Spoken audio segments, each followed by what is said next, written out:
Hello, my name is Anea. I'm here with my second video of the Grand Conquest of the Solar Galaxy. Last time I said I was going to be uploading a video twice a week, so that was just untrue. And that's okay, we set a goal, and that goal was not adhered to, but we are following up now. The reason for why I did not upload was because a war started again. I mean, a war didn't start, a war continued on, and that meant a lot of stuff for me to do at work. I've been working 12-hour days most days, and that's been pretty brutal. I got a pay raise though. It's pretty nice. Secondly, had to go on a trip to France to see my grandma because she isn't doing too well. But it's okay. Kind of. Still up in the air. But yeah, we move on, and now I'm back, and I finished work an hour and 12 minutes ago at 8 p.m. I started at 8 a.m. And I've been procrastinating this, so I'm just going to do a ginormous video on Tiberius. Now, my methodology for writing the Grand Conquest of the Solar Galaxy is that I have a wide range of POVs. I have around 10 or 11 in book 1. Some are smaller, some are main characters. Tiberius is one of the main characters. He isn't the central character. He is one of the main focuses of book 1. And what's great is that his POV doesn't overlap with any of the other ones, so I'm very easily able to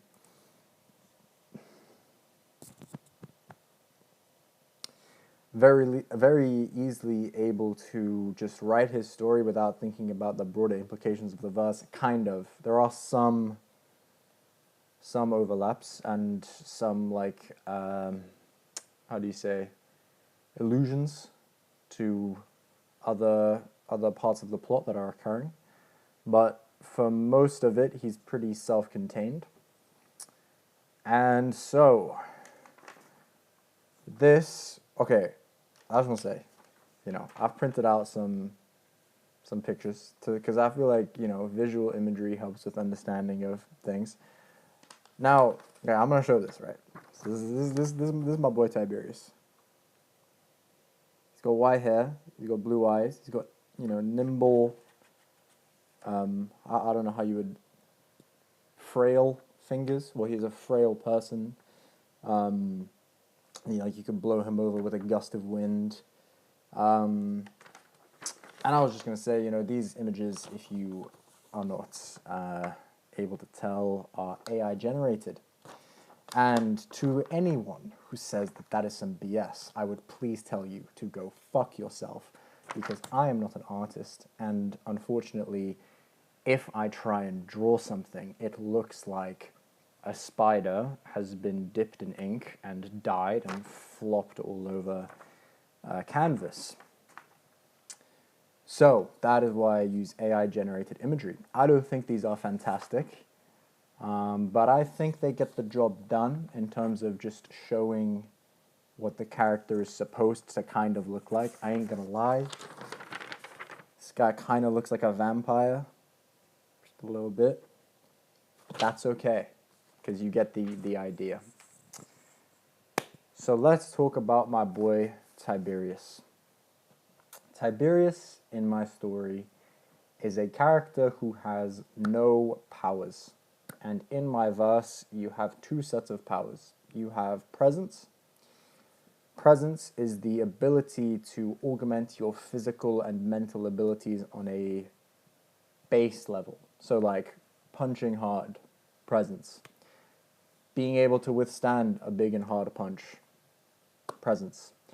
Being able to run really fast, presence. Being able to fly, presence.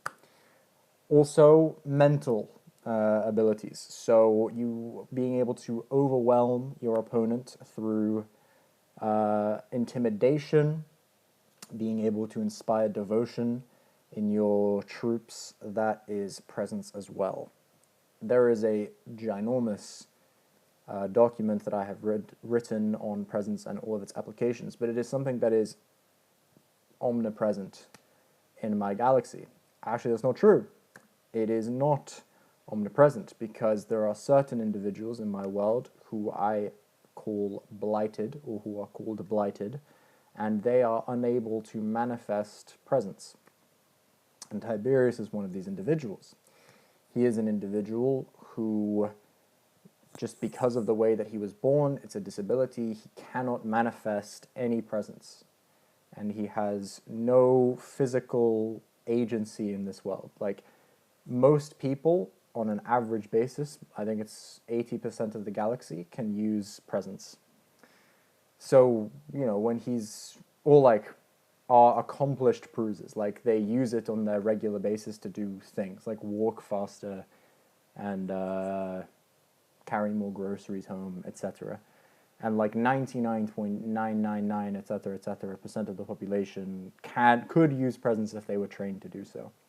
You get some people who are like natural talents, and they're pretty good at what they do, but he's the complete opposite of that.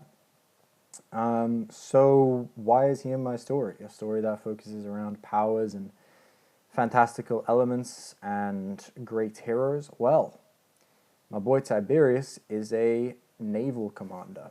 He is a strategist. He is the person who directs forces from the back.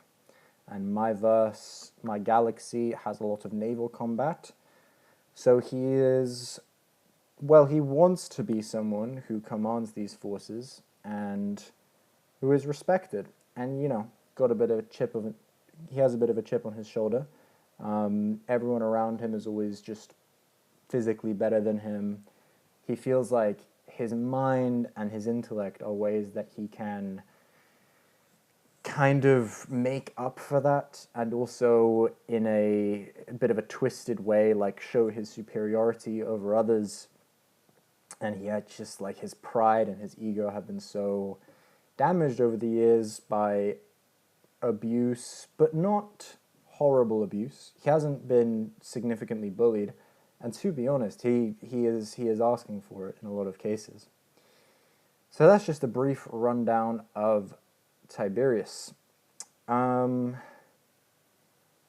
think with that, I'm just going to go into my summary of Book 1. So, let me go to my document. And I've never done this before. I don't know how long it's going to take, but I'm just going to film the whole thing and hope that I finish somewhat timely, because I need to go to bed so I can continue to slave away at my job tomorrow. So Tiberius current chapters. At the beginning of each chapter, I have an encyclopedia description where I detail a specific aspect of the world building or the lore of the solar galaxy. This is because there is so much to understand and unpack that I felt like adding in like a little bit of a helping hand at the beginning of each chapter would be a good idea. That being said, you can skip it, and I don't think it's something that you should, I don't want it to be something that my reader is like forced to read every time, because I skip a lot of stuff in books. So I go over Navy. I do an extract from chapter 10 of the Encyclopedia of the Grand Conquest of the Solar Galaxy, and I talk about the different kinds of vessels, of which there are 5 classes, class 1 to 5. Sorry, I just had like a ginormous meal where I ate salmon, olives, salami, 2 donuts, 2 croissants, pineapple, a banana, and an apple, some pasta, and some meatballs. So, I'm still digesting all of that. Not sure if I said olives, but I had olives as well. So, Class 1 vessels to Class 5 vessels. Class 1 are the biggest, baddest, most powerful ships. They're called Behemoth-class ships. They include things like dreadnoughts, titans, battle stations, and I'm not going to go into full detail on all of them. I've spent dozens of hours, if not hundreds of hours, going through all of the different ship specifications and detailing every single specific piece of their hardware and hardware. Yeah, I've been doing too much cybersecurity stuff. Of their armor, their weaponry, their shielding, their size. So behemoth-class vessels range from 20 to 60 kilometers in length, with the longest ones reaching 200 kilometers, or even the size of small planets. So they're huge. By the standards of most science fiction media, they are way bigger than most of them, like bigger than the Super Star Destroyer from Star Wars, or around the size of the Death Star, or like, yeah. That's because big ships are cool. And, I've heard some people say that, I mean, to maintain like a ship of that size, you need it to be like millions of people. Yeah, I mean, in my galaxy, there are sextillions, heptillions of people. I've detailed that whole thing as well. I've thought about this for a very long time. There probably are mistakes, but I'm not going to worry about it for now. One thing to note, though, is that there is a distinction between class 1 to 3 ships and class 4 and 5 ships. So class 1 to 3 ships are powerful ships that operate in like fleet-to-fleet combat, that are sizable enough and powerful enough to impact each other. Class 4 and 5 ships include fighters and garrison vessels. So they are not things that you would see in like major fleet engagements. I mean, you would, but they would not play like a significant role. They would be like ancillary or auxiliary or supportive in that kind of aspect, and they're primarily used for garrisoning, etc. So that's what I detailed at the beginning. So our story begins on the Ravos control system of Pantar 15 on an isolated moon orbiting one of the inner planets. Around 100,000 elite students from across the galaxy gathered at Gehimna Upper School. I don't know how this is going to work. Like, do I just like read out the whole thing, or do I... Yeah, I'll read out the whole thing and I'll just like yap as I go. Oh, but I'm probably going to notice like some like really bad writing that I do. That's fine. As the cream of the crop of naval talent, the entire moon was their campus. They had access to a plethora... How am I going to do the voices? Yeah, that's fine. Plethora of resources, talented teachers, former officers, training facilities, simulation chambers, and everything else required to guide them forward. In one specific building on that moon was the Advanced Senior Naval Command class of 4847RE. My timescale operates in RE. You can think of that as Anno Domini, or after Jesus Christ. Of the 100,000 individuals enrolled in Gehimna Upper School, only 6 had qualified for this prestigious class. Tiberius Kale Norek.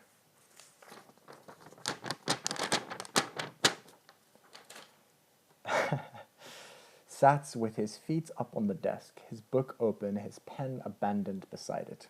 He was not taking notes. His white hair fell messily around his face, framing tired blue eyes. His uniform was scruffy, his boots unpolished, his fingers thin and nimble, and his slim frame looking half folded into the chair. He's just like me. Nah, that's not true. I was a good student. He practically dozed in and out of sleep as Miss Hill rattled on at the front of the room. Miss Hill was by no means a poor teacher. She had served as chief of staff in Elta Vim's fleet and had been... I should say fleet admiral. Elta Vim's fleet and had been pretty good at her job. Got to be a better way to phrase that. I shouldn't just like critique myself the entire time because then we'll never get through. She was tan-skinned, brown-haired, and carried herself with the posture of someone who had once stood on command decks instead of in front of students. But she also looked very tired. Teaching this class would do that to anyone. What Miss Hill had to say was by no means rudimentary. She was talking about the strategy employed by the great Sidney Wang during his defense of Menteria against the armies of the Solas Principality. A triple feint into a tactical withdrawal and counterattack was not exactly beginner material. It was the kind of strategy Tiberius might have been interested in at one time. Unfortunately, that time had passed. Tiberius considered Miss Hill an exceptional teacher, at least when compared to the others he had suffered through, but he still saw no reason to listen to her. Why did he have to listen? He already knew the strategy inside and out. He had broken it down to its core components, examined its nature, understood its value, and deemed it unworthy of him. Miss Hill looked up from her lecture and glanced at him, not losing a step in her explanation. She already knew it was pointless to try and argue with him. There was no reason to lose the class another hour to a back and forth where Tiberius would yet again emerge victorious, if victory could be defined as the surrender of his opponent through exhaustion and exasperation. Next to him sat Dalla Macarin. Her gold and black uniform was clean and crisp. Her blonde hair was neat, her blue eyes focused, and her posture was everything Tiberius's was not. She took notes diligently, her writing neat and organized, her eyes carefully recording everything her teacher said. After another 10 minutes, Miss Hill stopped her lecture and changed the display. Now, Mr. Norrick, you may want to return to the land of the living. This one concerns you.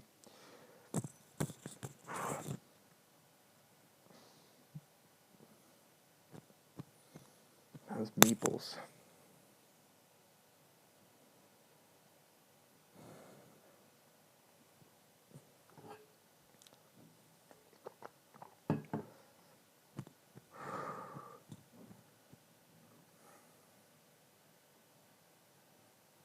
Okay, sorry.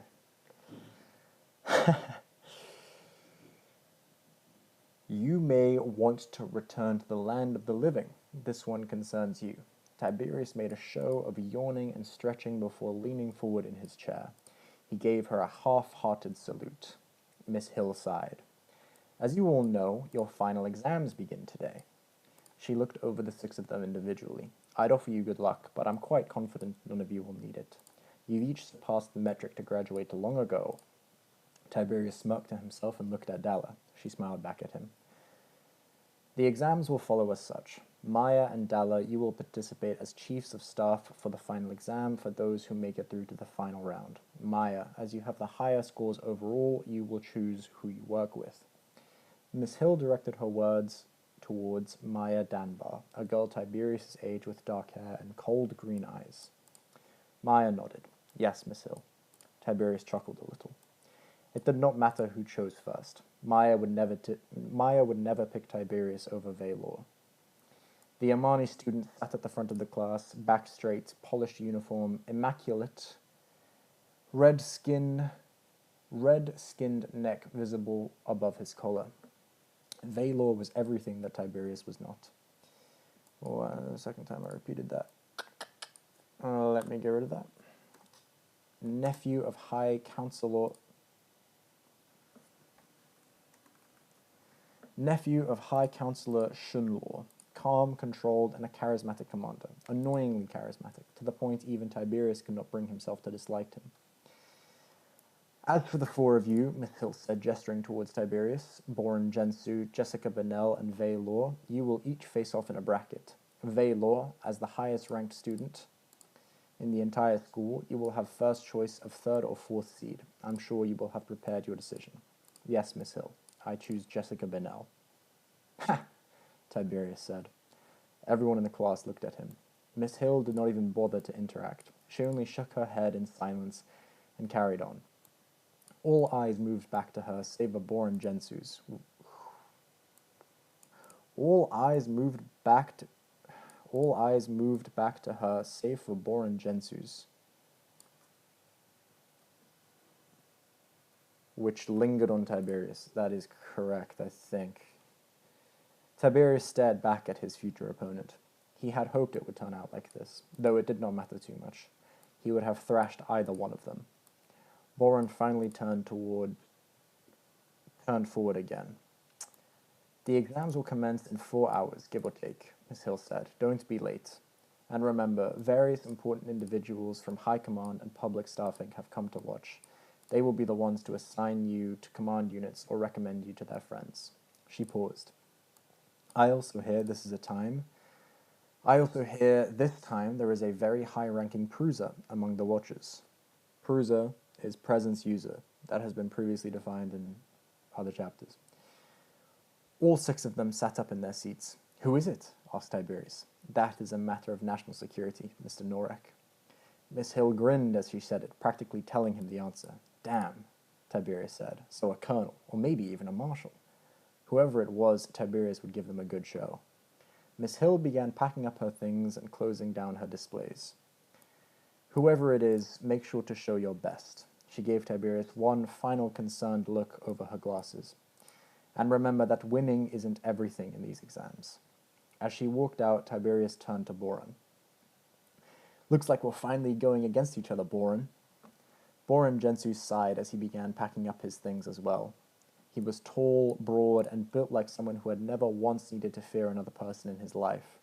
Dark hair, a powerful frame, and slight, intricate gold markings across his face, denoting him as a Gensu.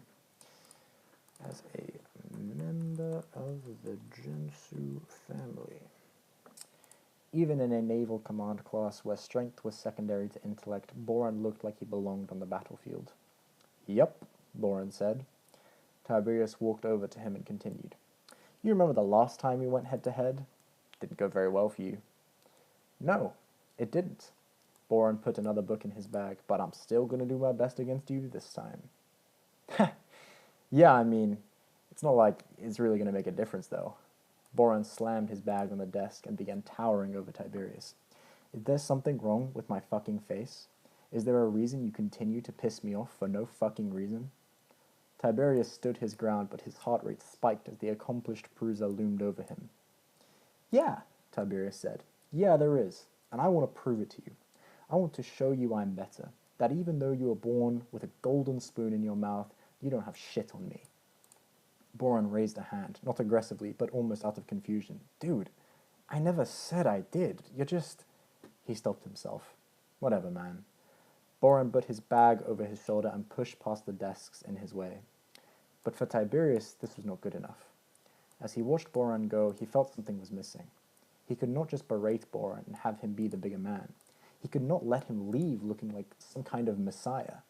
Jessica Bennell stared at Tiberius with open disgust.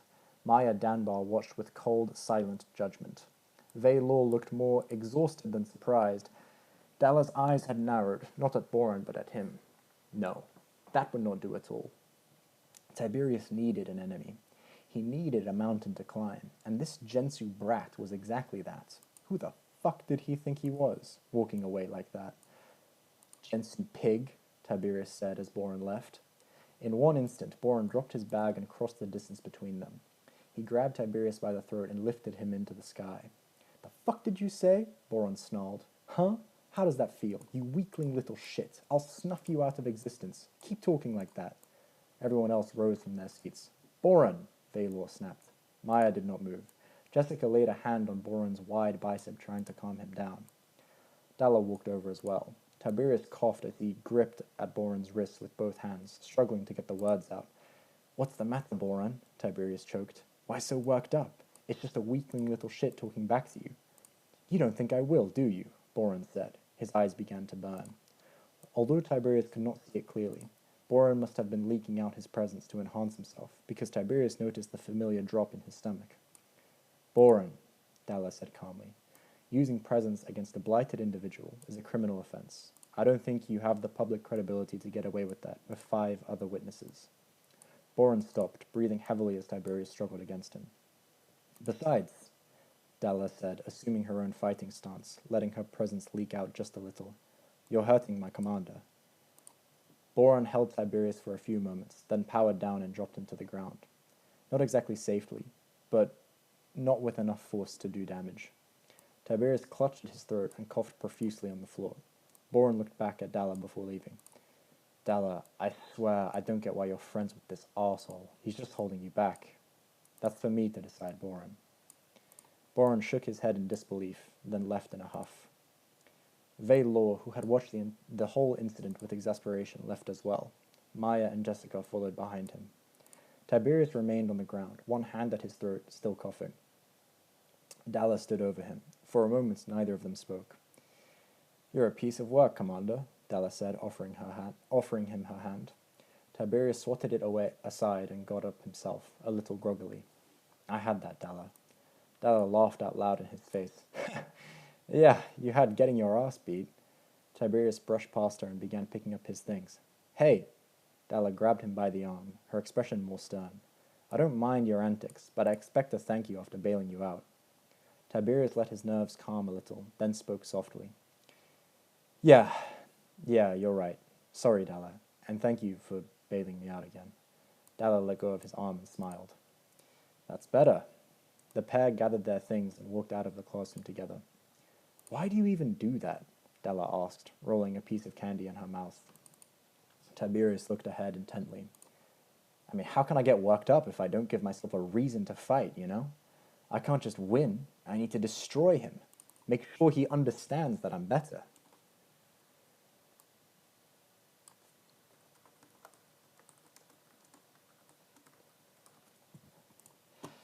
Dalla stared at him as she fiddled with the candy in her mouth.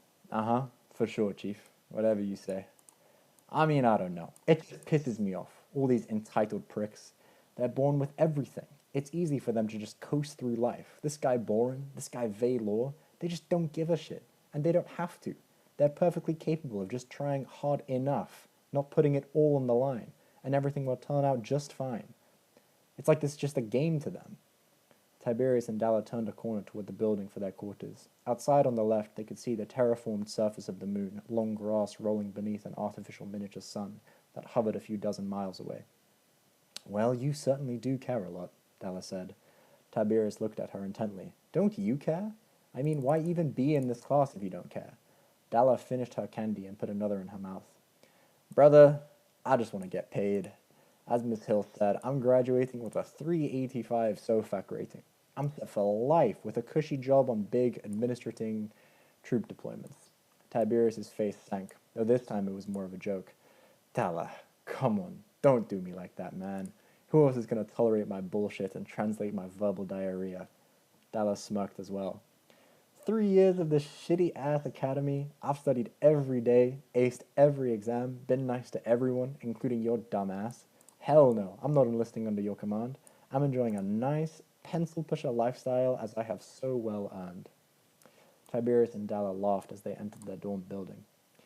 That's fair enough, Dalla. To be honest, I guess I should thank you for sticking by me for so long. Dalla popped a third candy in her mouth as she walked away to her room. And I would like to thank you for allowing me to ride on your coattails for 3 years. Dalla waved at him. See you at the exam. Better not lose. I'll kill myself if I have to serve under a Gensu. Ha! Don't worry, Dalla. I'll see you tomorrow for the final exam. Tiberius retired to his room and immediately began preparing. The exam would consist of a simulation of 2 commanders in charge of evenly sized fleets. It was meant to highlight certain skills of the SOFAC doctrine, primarily acumen, which was an officer's tactical decision-making ability during battle, and organization, an officer's ability to manage logistics, maintain knowledge of the battlefield, and delegate personnel to where they would be most effective. The simulations functioned like board games, save for the fact that Tiberius did legitimately have other students as the pieces, and they could mess up his commands. As a result, Tiberius did everything in his power to limit the amount of work his subordinates did and control everything on the battlefield, giving as little autonomy to his soldiers as possible. Except when Dalla was there. She was the only one he trusted with his often nonsensical commands. She might not understand why he made a decision, but she trusted that he would get the job done.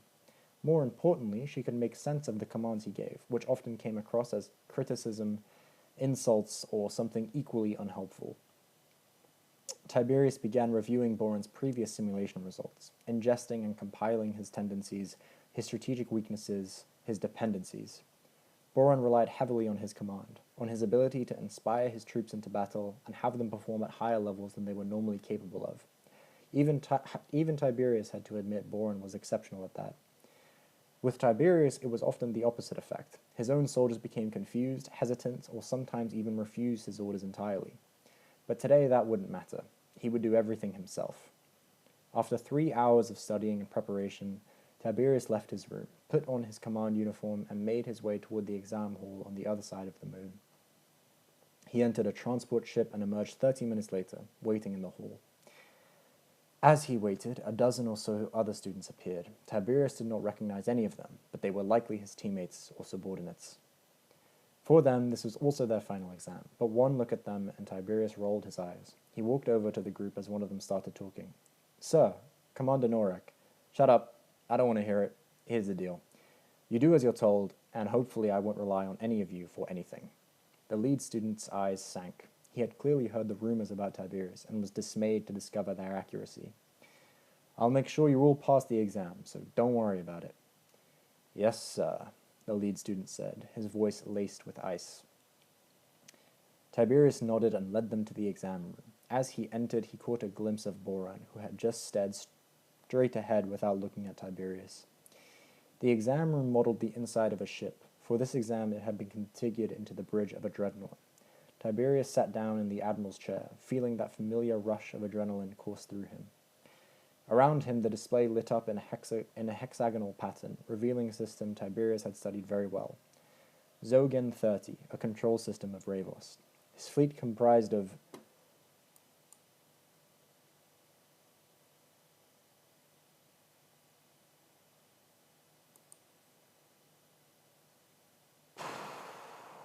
I'm tired. But let's keep going.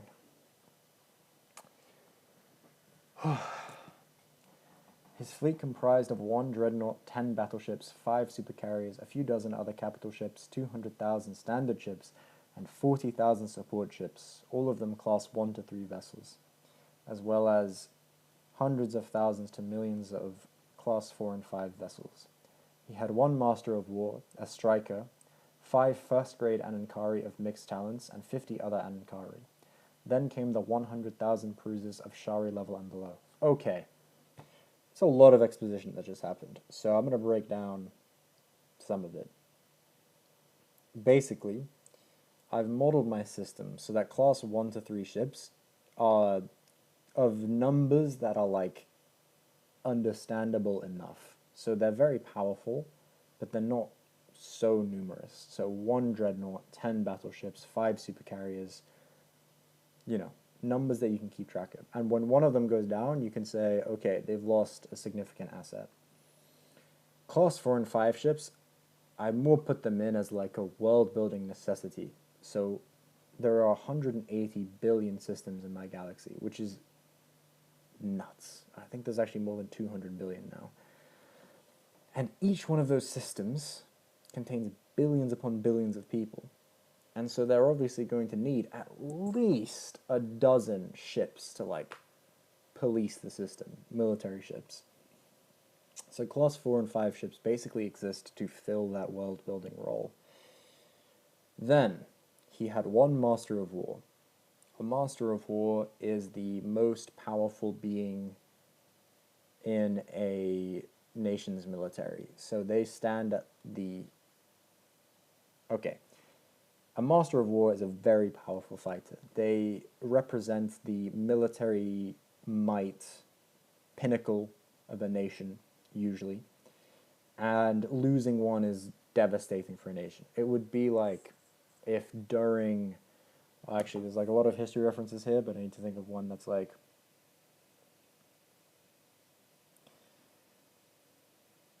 Imagine in World War II if the US lost MacArthur. It's like that level of bad. And Masters of War are frontline fighters. They have presence. They have waves. Waves are my other power system, but I'm not going to get into that too much right now. And then there are Anankari. So you have... I don't have a pen, and I don't have a whiteboard, so it is what it is. You have Masters of War. Powerful.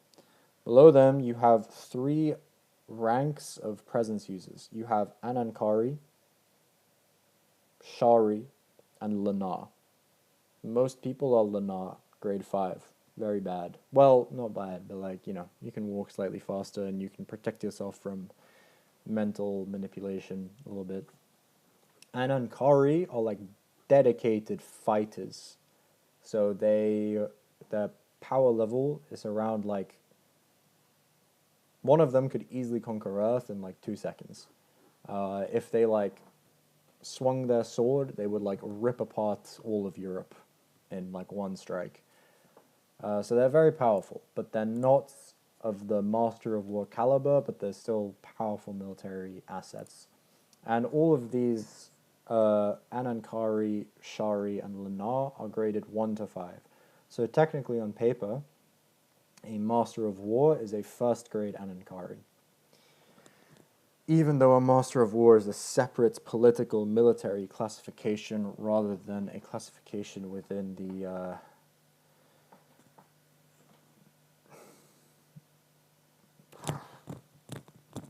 I will say that salmon was delicious. Let's continue. If you have any questions, like, let me know. But I might not answer. Firstly, because no one will ask this question, because like I have like 0.1 viewers, and that's okay. But I'm also really tired and really busy.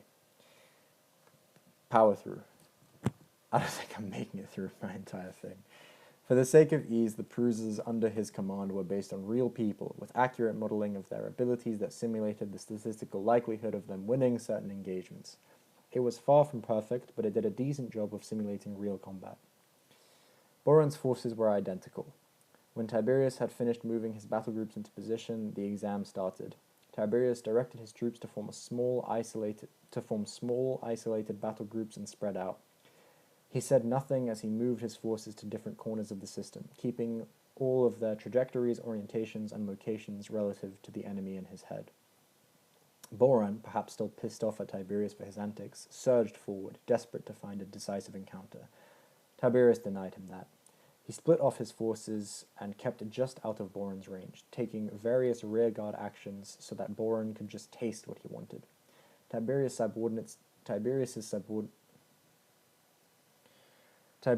subordinates did nothing, nor did he ask them to do anything.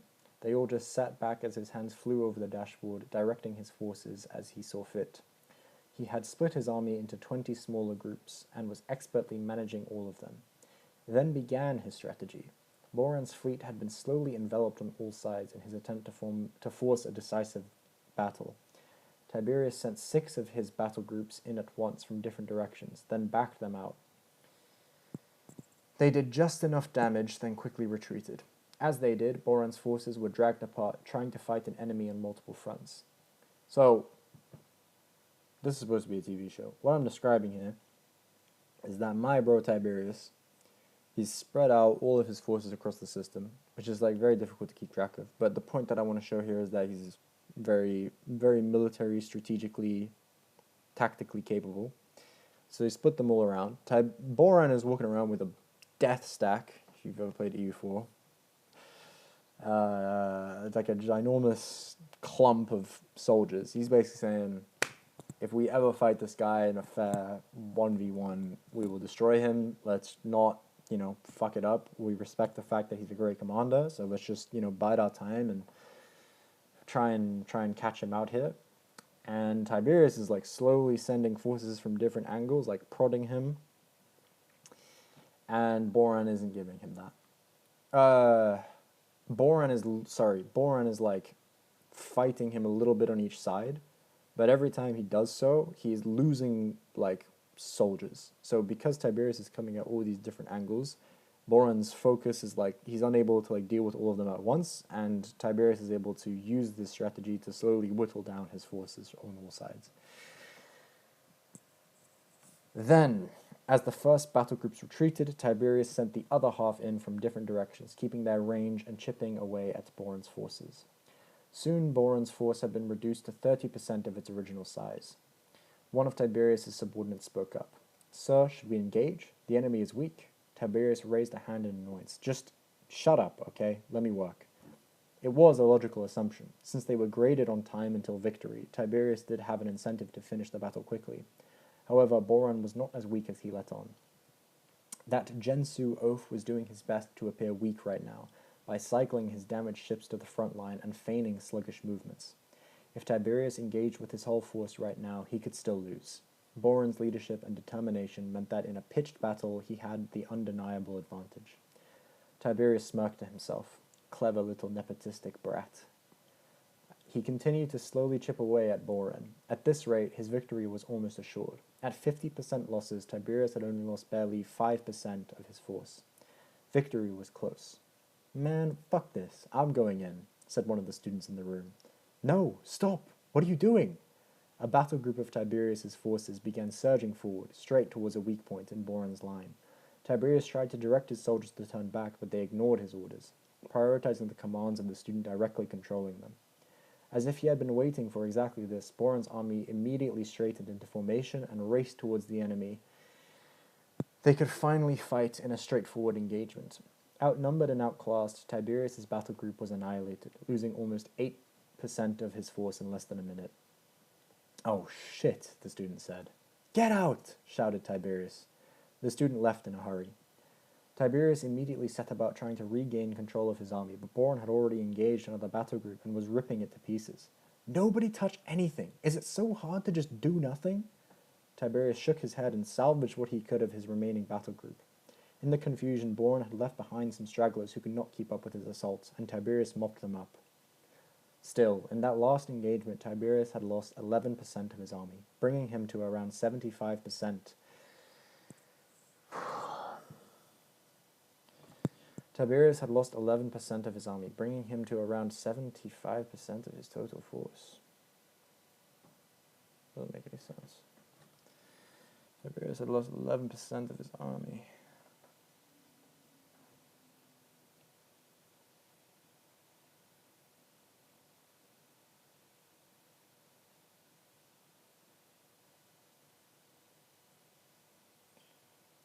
Jesus Christ, like my brain, like I'm literally going to fucking die.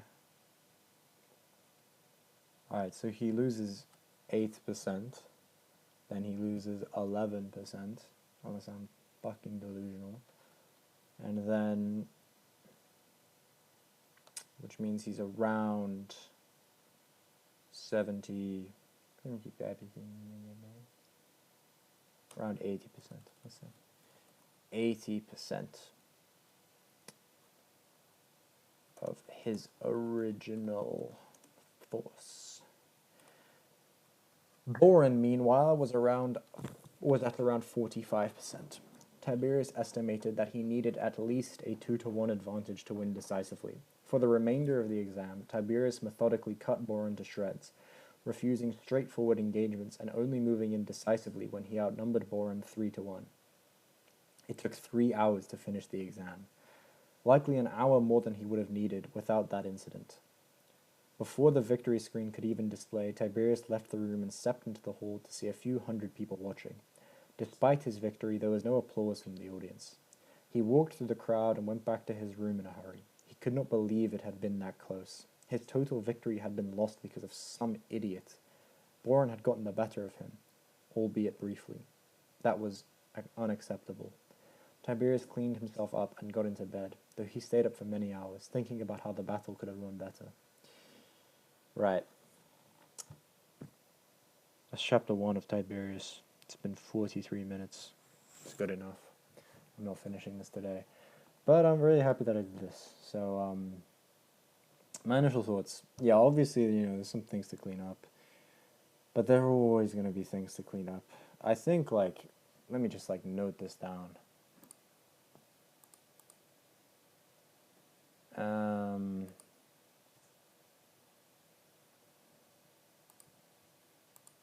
What am I going to say? I'm going to open a document.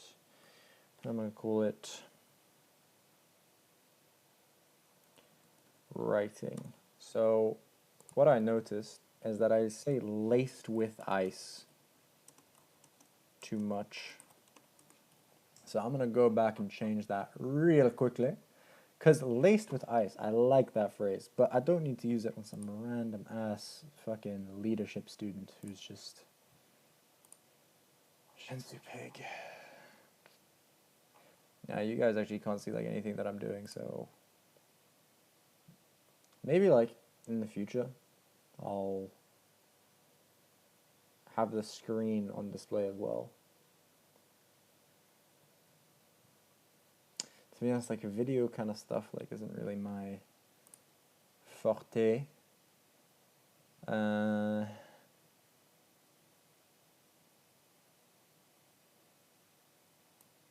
So, you know, I'd have to like look into that, and that would require like additional brain power that we may not have. So I noticed laced with ice, and I notice anything else.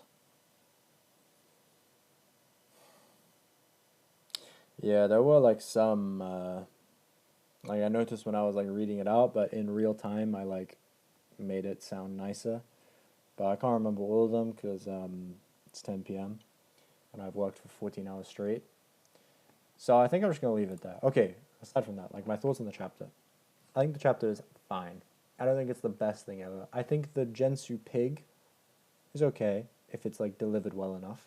The point gets across. The prose isn't crazy. The exam is kind of, but that's okay, because I don't think any of it is like hot garbage trash.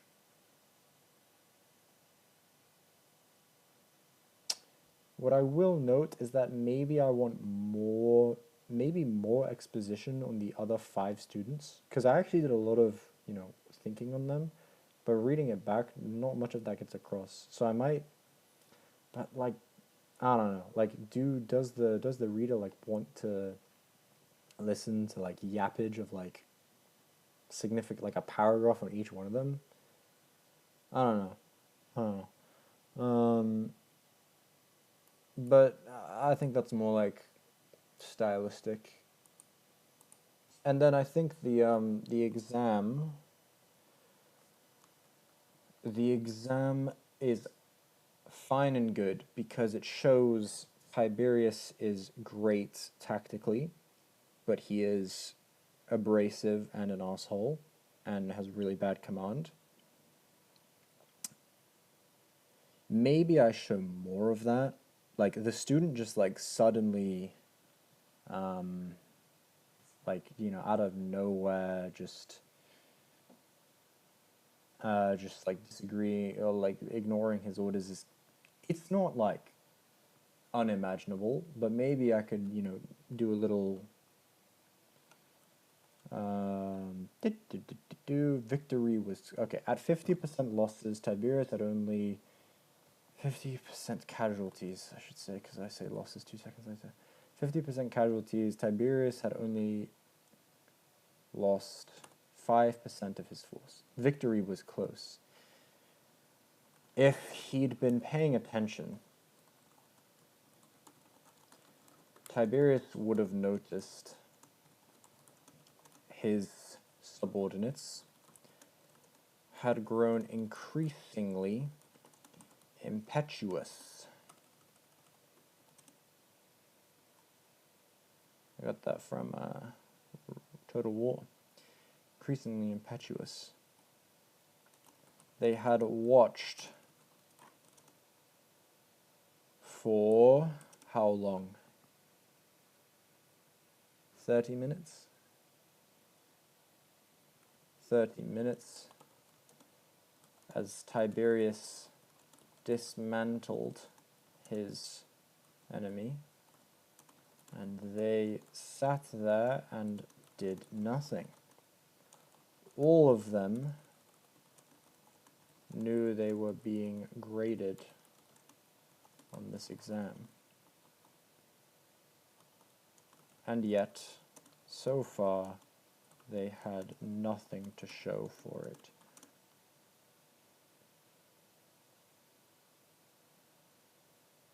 Nothing to show for it. A small contingent of Boran's forces broke off.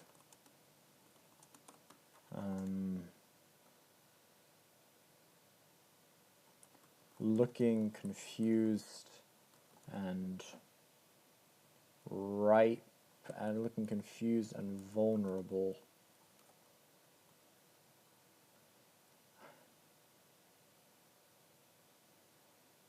Yeah, okay. To recap, victory was close. However,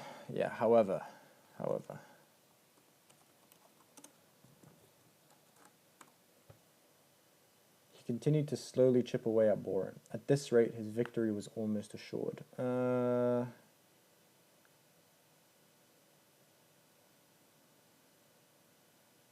used victory twice. What's the synonym for victory? His success was almost assured. At 50% casualties, Tiberius had only at 50%, where Boron had lost 50% of his force, Tiberius had only lost 5%. Victory was close.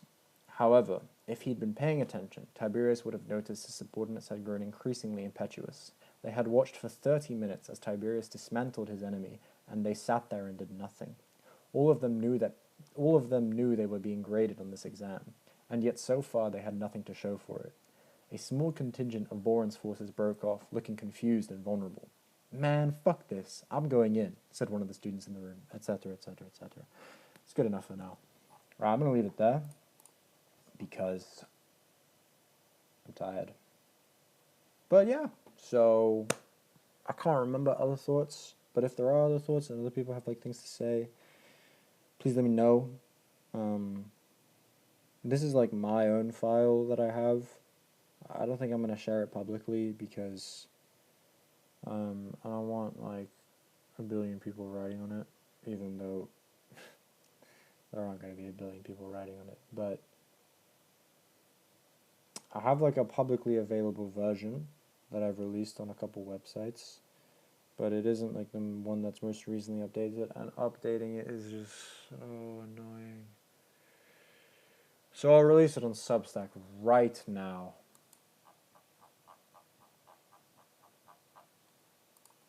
And I'll put that Substack link in this.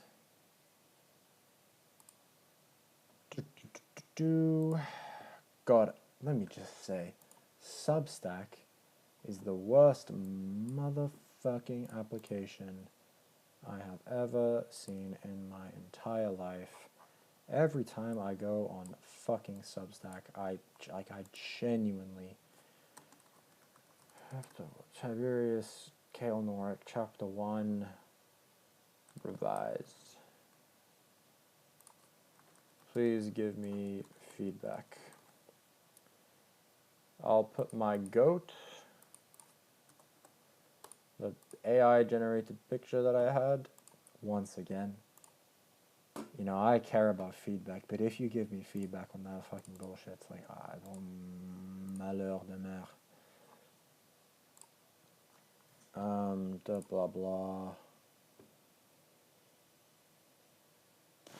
And I'm done.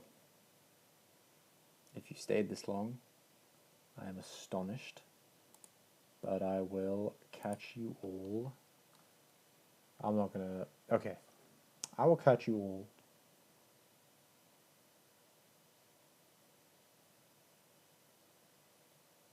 I will try and catch you all this weekend. I will try. Goodbye. Hope all is well. Take care.